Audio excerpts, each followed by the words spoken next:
Assalamualaikum warahmatullahi wabarakatuh. Perkenalkan, nama saya Aulia Bedro Hadi, siswa doktoral Universitas Putra Indonesia yang berada pada angkatan yang ke-6. Insya Allah izinkan pagi ini dapat berbagi mengenal sosok dari seorang filosof di dunia, yakni beliau bernama Ibnu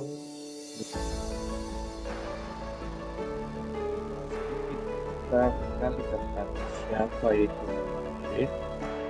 Ibnu Rushd atau nama lengkapnya Abu Wahid Ahmad bin Ahmad bin Muhammad bin Rushd berasal dari keturunan Arab kelahiran Rusia.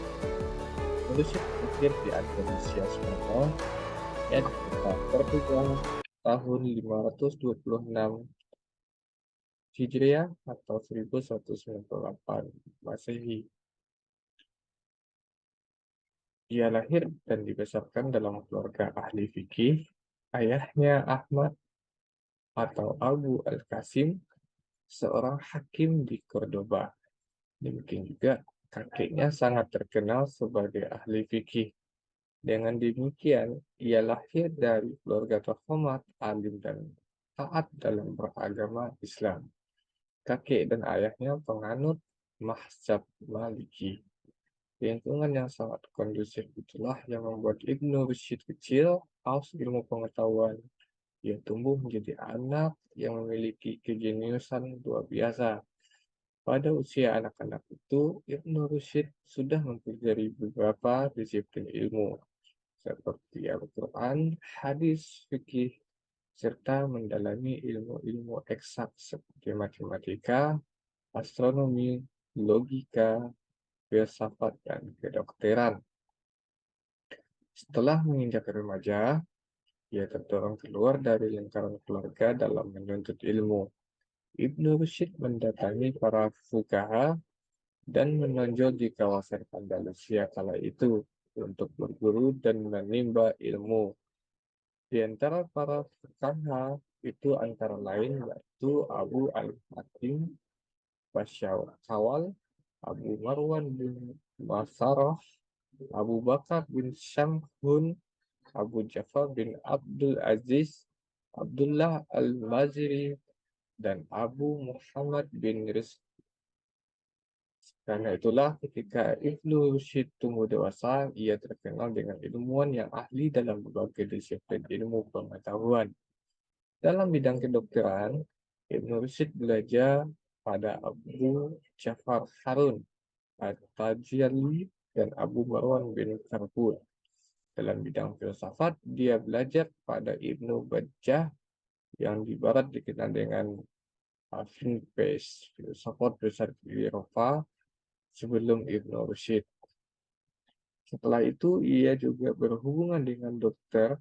Abu Marwan bin Zur dan Raja dinasti Muwadhidun. Selain menjalin hubungan yang akrab dengan Ibnu Zur, Ibnu Rushd juga mempunyai hubungan yang baik dengan kerajaan Islam Muwahhidin, terutama dengan Amir ketiga, yakni Khalifah Abu Yusuf Al-Mansur. Hubungan dan kepercayaan tersebut akhirnya eh, Ibnu Rushd dilantik sebagai hakim di Serbia pada tahun 1969 Masehi. 2 tahun kemudian, beliau dilantik menjadi hakim Cordova, kemudian dilantik sebagai dokter istana pada tahun 1182 Masehi.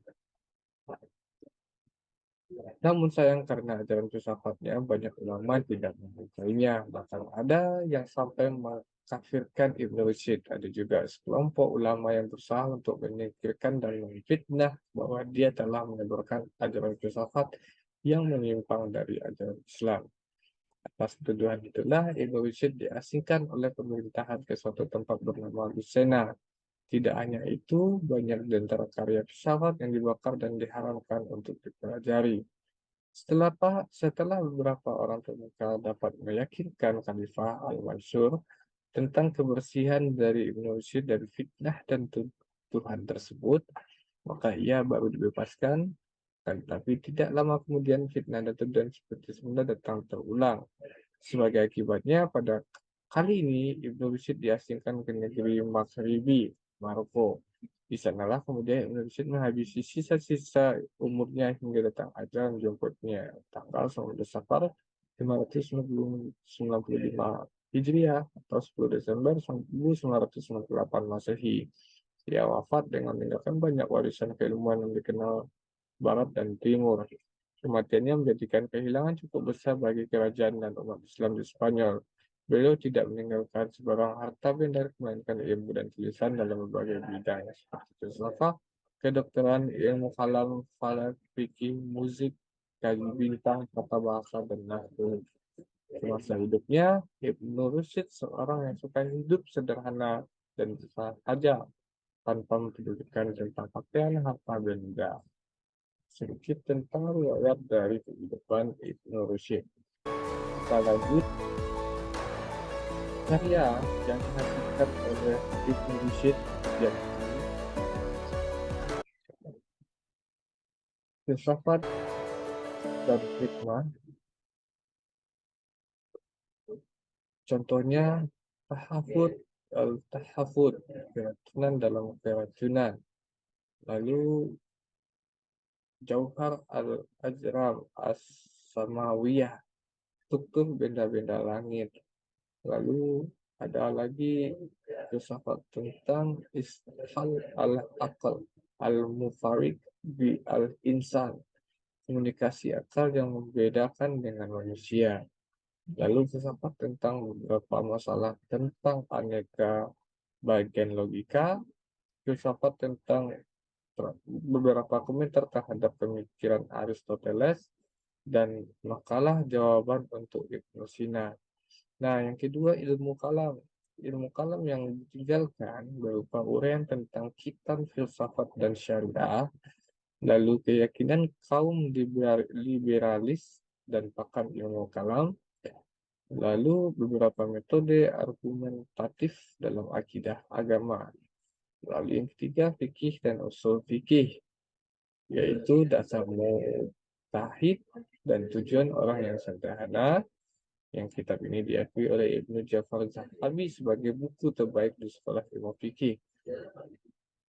Lalu studi fikih yang sempurna, lalu risalah dengan kurban. Nah, ilmu astronomi yaitu makalah tentang gerakan meteor, pendapat tentang melihat meteor yang tetap tak bergerak. Ilmu yang ditinggalkan dari ilmu nahwu yaitu kitab Ad-Dahuri fin An-Naw yang penting dalam ilmu nahwu, kalam al-kalimah wa al-isam al-mustaq, pendapat tentang kata dan isim mustaq. Lalu dalam bidang ilmu kedokteran, yaitu studi terlengkap tentang ilmu kedokteran sebanyak 7 jilid dalam kitab Al-Quyatid fil Adib.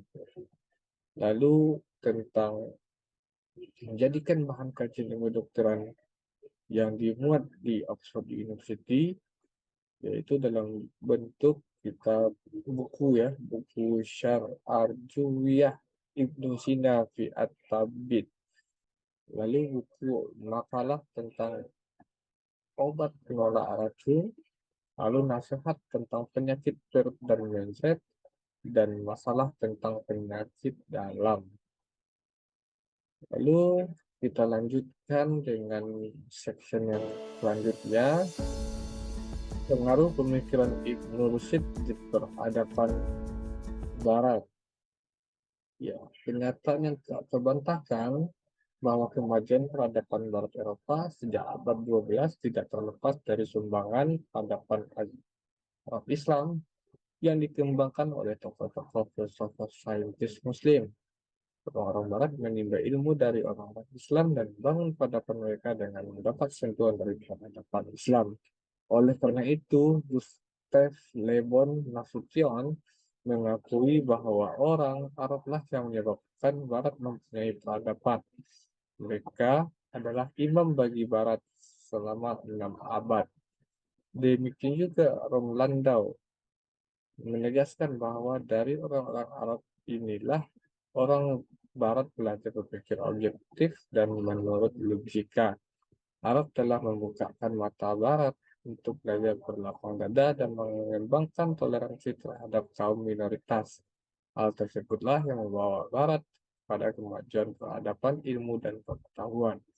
Tokoh-tokoh filsafat dan saintis Barat banyak yang belajar dari filsafat dan saintis Muslim. Banyak tokoh-tokoh ilmuwan dan filsafat Muslim abad pertengahan mendapat tempat yang terhormat di kalangan sarjana-sarjana Barat. Namun, tokoh filsafat dan pemikir Muslim yang dianggap paling berpengaruh dalam proses ahli ilmu pengetahuan dan filsafat Islam adalah Ibnu Rushd. Rasional filsafat Ibnu Rushd justru membawa angin segar bagi dunia Eropa, bahkan mampu membebaskan Eropa dari cengkraman hegemoni gereja. Kehadiran filsafat Ibnu Rushd telah mengobarkan api revolusi yang menghendaki pemisahan sains dan agama. Ibnu Rushd dengan kemampuan mengempari karya-karya Aristoteles telah membangkitkan kembali budaya berpikir yang telah lama redup dalam peradaban tersebut. Nah, demikianlah tentang salah satu tokoh filsafat yang ada di dunia yang paling pengaruh, yaitu uh, Ibnu Rushd. Semoga video singkat ini membuka wawasan kita untuk lebih mengenal tokoh-tokoh filsafat Islam yang mana selama ini sangat berpengaruh bagi peradaban dunia. Terima kasih. Bila topik hidayah. Assalamualaikum warahmatullahi wabarakatuh.